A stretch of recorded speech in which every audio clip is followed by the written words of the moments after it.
Should we get into the first question here?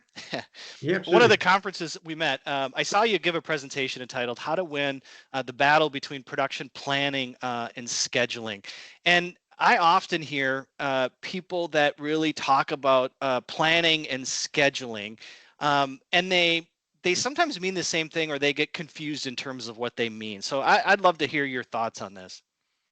Yeah, that's one of my favorite topics actually. And oftentimes when I say, hey, look, we have to differentiate between planning and scheduling, then people initially say I make word plays, but I'm German, so I'm not capable of making English word plays. So I think actually there is a difference between planning and scheduling, Yep. and it makes really sense to make this difference between planning and scheduling. And when I talk to this, I oftentimes also like used to say, okay, planning and scheduling, they sound the same. Well, even drilling as an exercise is the same, but when it comes to drilling, it really depends on the tool in terms of what you can achieve. And as you can imagine imagine you go to the dentist and you meet a guy that I'm sure on this middle picture, then okay, he will drill, but the experience will be painful. Yeah. And likewise, like if you're the guy in the middle and want to drill the hole in the ground, then you're super inefficient. So Yep. although like with all the three pictures I showed drilling, I think you have to determine what the purpose is, what you're going to achieve to select which tool you use. And like the same is true with planning and scheduling. And both are like processes where you look into the future and try to figure out what is going to happen in the future. And also both has to do with determining what you do and when. But from my understanding is planning is more looking at what demand do you have, and then to decide based on the demand that you see, what are you going to make, and then roughly when, so that you say, okay, I need to produce 50 of those items by calendar week 48. I need to produce 80 of these kilograms or 90 of those SQAs by end of week 50. So it is determining what you're going to make and roughly when. And then once like you not only have the demand defined, but also have defined roughly how you are going to fulfill this demand, then it comes to scheduling. Then you have your capacity, you know what capacity you have, and you know what the demand for this capacity is in terms of production orders. And then you have to do this nitty gritty production order sequence, and you have to define Yeah. on which machine are you going to produce which production order, in which sequence of order. What will you start today? What will you start tomorrow at 8:30, at 11? So it is really very granular. So in some form, it's like planning really like determines or is the process first. It determines what you are going to build, and then you take the output of planning, and the output of planning is the input of scheduling. And so I also think like there should be different tools. You should have a tool to do the planning so that you look at the demand and determine roughly what to make and when.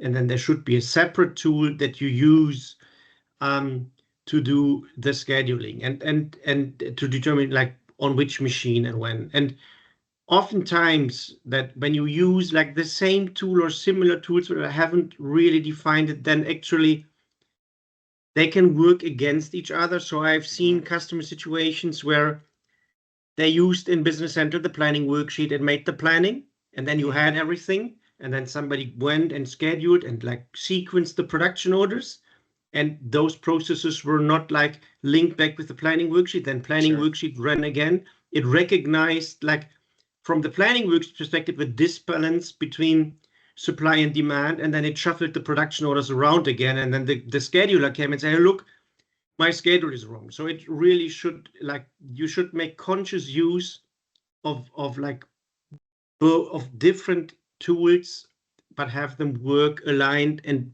know and decide which tool you use for which purpose. Sure. Sure. So does it make sense?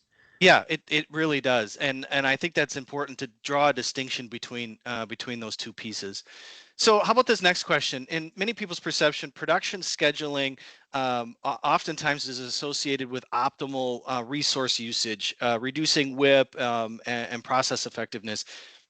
Why do you put customer demand first in the presentation? Yeah, that's an interesting thing, and sometimes even people like the planning versus scheduling discussion already is a little bit like thought provocative, and then when it comes to scheduling, also like what gets in people's mind first is, okay, when we do scheduling, yeah, we need to be efficient. We need to have like the optimal resource usage, and even a lot of people like say, okay, we use production scheduling to optimize our machine centers and work centers. And when I look at this, like this perception that the purpose of scheduling somehow is like optimization and best possible resource use, it comes, I think, from what is the perception of, let's call it the mainstream, and sometimes what is also taught at universities. And like the mainstream in manufacturing, and also what, like also many lecturers at universities, also many books that are written, look at is like repetitive, make to stock, produce large quantities in linear routings, always the same. And then when you have a stable environment, linear routings, make to stock, large quantities, everything repetitive, then of course you can optimize this to a very high degree, and then you have stable pattern, stable parameters, and then like optimization and optimal resource usage also for these repetitive make to stock manufacturers is an absolute must. However, like we are talking about business center, and we are talking about SMB manufacturing, and it seems that like the absolute majority of all manufacturers using business center are make to order manufacturers. So they produce for or against a concrete customer demand. They produce against a sales order. They do not produce against a forecast.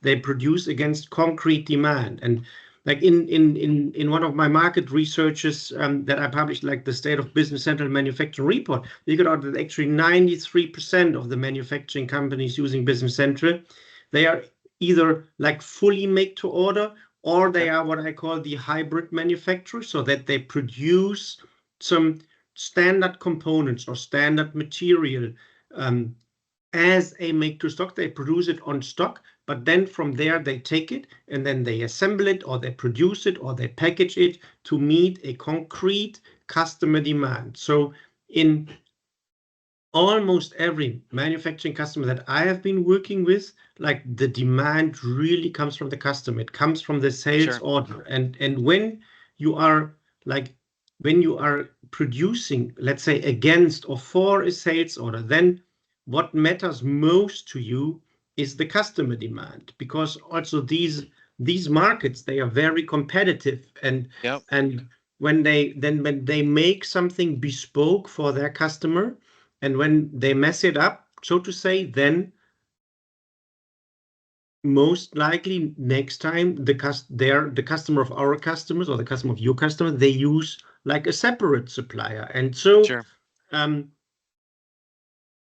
producing against the customer demands quality-wise, but also time-wise, is absolutely crucial. And especially the timing aspect is really relevant there, because oftentimes many of those business center customers, they also produce something that is used like as part of a bigger value chain. So they produce something that then becomes part of another production or of a project or something, and then timing is really crucial, like this on-time delivery. And so I would say, when we talk about scheduling in the make-to-order SMB manufacturing world, then definitively like customer demand much more important, like the external view much more important than the internal view of optimizing resources.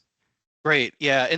But I mean, that gets to the next question really, though, is that yes, the make to order customer demand is really important, but that needs to be balanced against optimal use of machine, right? There's a interplay between these two aspects. Is that true? That is true, but I would like I really recommend that manufacturing companies, SMB manufacturers who produce against the sales order, who produce against the concrete demand, should not be tempted to make their decision based on unit costs. So of course, unit costs are an important KPI, but you can either decrease the cost or you can deliver on time. But sometimes even and this is counterintuitive, but delivering on time can also mean that you let some machines idle to focus all your effort, all your energy on getting these important production orders done in time and shipped in time. So I would always recommend that, of course, have unit costs in mind. And I'm not saying don't care about costs, but unit cost is a really cool KPI, again, for stable environments where you have repetitive production. But when it is not repetitive, when parameters are changing, when routings are changing, when demands are changing, when BOMs are changing, so when you have this a lot of variety in the processes, then I would say optimize for on-time delivery as the #1 KPI, and then on the second glance, look also for having the unit cost under control, but don't try to optimize everything against unit cost, because then you might be cost efficient, but no longer meet your customer demands in terms of timing, and then you may have a stronger bottom line, but the top line will suffer, because at some point of time, just customers will not appreciate your cost effectiveness, but they will appreciate your being late, because then you kind of optimized it to an extent that it is no longer effective in terms of meeting delivery time commitments. So definitely would say, as a make-to-order manufacturer, get the timing, get the on-time delivery under control, and hence, I would say when you implement scheduling, then a task to achieve or even a KPI to track is to which extent can the scheduling approach that you take help you improve your delivery time commitments. Because on-time delivery is not only the capability to execute your processes that you deliver in time, but on-time delivery also means that when you make the commitment to your customer, the commitment is as good as it can be. Yeah.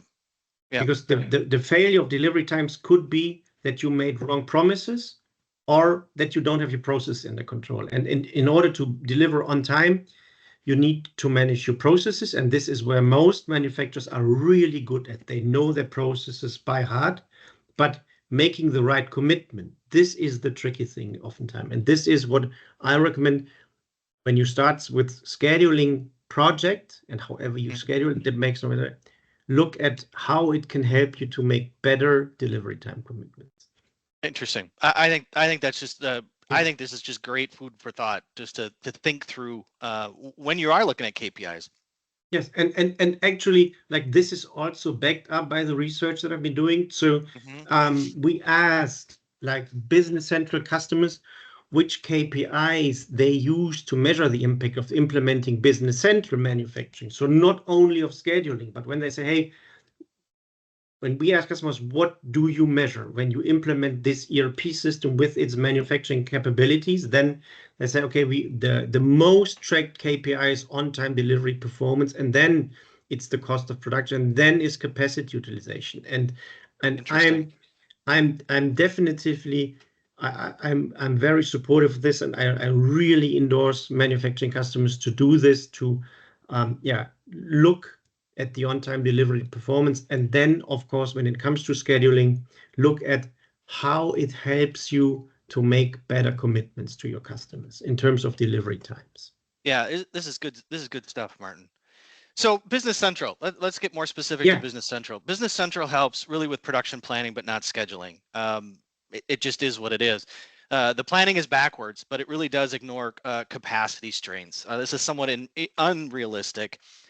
How do you give a more realistic delivery time commitments with Business Central? Yeah, tough thing to achieve.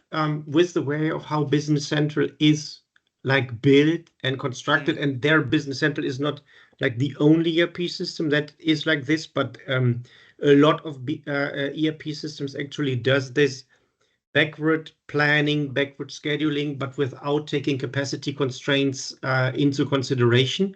I think there is actually like an option out of the box in Business Central to configure the system that it helps with giving great delivery time commitments. And this is on the sales order, you have the capability to promise function. When you have the sales order and the sales order, if the sales order needs to get like fulfilled by a production order, there is a function that gives you actually a realistic date as to when you can be ready with the sales order. And there is also a function in Business Central that you can set resources or work center and machine center to capacity constraint. And when you combine both, then you get realistic delivery, or you get realistic delivery time commitments for your production order. So you can tune it in that way. However, if you do it, this approach has, on this slide I said many, but there are some flaws, and one of the things is with the capacity constraint resources function, basically like behind the scenes in Business Central splits the production order. It squeezes, it tries to take the production order, it puts it apart into a lot of pieces and squeezes it in wherever there is free capacity. And by doing it, I mean, no manufacturing customer likes to split the orders and do a bit here, a bit here, a bit here, a bit here. But if they would do, then you would have to take into account setup times because you're changing from one material to the other. So you get realistic delivery time when you use this setup in Business Central. However, when you then look at the production orders, you get a schedule that you cannot execute because you have this like you still have a scheduling problem. Orders. Yeah, and then you still have the scheduling. Then you are really good at making good delivery time commitments, but you have an issue with scheduling. And so there are apps that you can use to then tackle this problem and say, okay, actually, because the out-of-the-box capabilities of Business Central reach some limitations, we have to work with specialists. And then there are apps that allow forward scheduling that take into account capacity constraints, that take into account these constraints that you have for scheduling, and some even take into account material availability constraints. So this is something that then you could do as a customer. Yeah. So to show us an option. And one option like is product that is called Visual Advanced Production Scheduler. And I will do it very quickly just to give you an overview here. That's always good when Business Central locks you off. Good security feature, actually. Not that good for demos. So I'm in an environment here, and I'm now Business Central environment. I have a product installed that is called VAPS. This is what we at Netronic developed, and that we now provide as part of the YAVEON family. And let me very quickly go into here and try to make a realistic delivery time commitment based on finite capacity, and also taking into account, by the way, material availability constraints. So I'm now. Those are the two big things, right? That as I've looked through this, those are the two big holes it's filling in from a BC perspective. Capacity and material requirements. I just want to highlight those two things. Yeah, exactly. And so now I have now a graphical representation of my schedule, and this is now fully integrated into Business Central.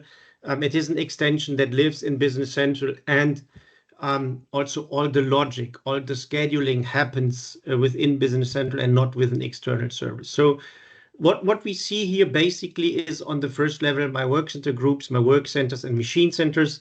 And like the machine, I set up the machine centers with a capacity of 1, so like one production order after the other.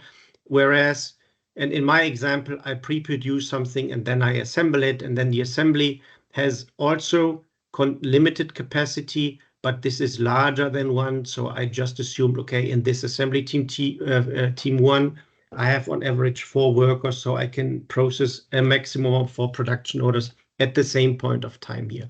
And everything is scheduled. And so now, and you see when you look at this, and by the way, this isn't like the demo environment is not not the most current anymore, but with me, it is still the 31st of January 24. And so now you see that like week 5, week 6, week 7, week 8, and in December even longer, I have a pretty good workload. And so now let's actually create the case, and let me open a second tab, and this will create an error message. But anyway, so now let's do this. Let's create a sales order. And let's create a sales order for the Canon group, for whom else, and they are requesting, let me take a random item that I produce, and they are requesting 25. And what they do is they request, and remember with me, it's the 31st of January. You have seen my schedule, and they request it for, let's say, end of February. So they say, okay, we need this like end of February. So now I have the sales order created. I get the message, okay, the available inventory is lower than the entered quality at this location. So then I create a plan I create a production order. And now from the sales order, I create a new firm plan production order that I then can schedule to get a realistic delivery date. And now on the sales order, I have a reservation to the production order, and I can actually go to the production order. I quickly look at this. This is my new production order. And just to give you some gimmicks, I say, okay, the color in the visual scheduler, whatever. I make it somehow, I want to see it in orange. So I say, okay. And now I go back to the tab. And actually now it says here, now this schedule is outdated, because when I started and when I loaded this schedule, the production order that I just created was not part of this schedule. So I quickly have to update this. So I look at Business Central again. I look at what new production orders do I have that I need to schedule. So now we're loading all new production order and everything that changed in the meantime while I was talking in BC. So that then as a schedule, I'm looking at like my complete demand of production orders. And now you see this new production order that I created, this 10/11/21, with the demand date. And now double clicked on the production order with the demand date, end of February. This is now sitting here on what we call the standby resource. So on the standby resource, I see the production orders as they come from Business Central. And now I have to put this to the schedule and see where I can squeeze it in. And then I can say, okay, now add this to the schedule using the routing, using the machine centers and work centers that are defined within Business Central. And you see, as my machines are busy, we can like straight ahead start here in turning.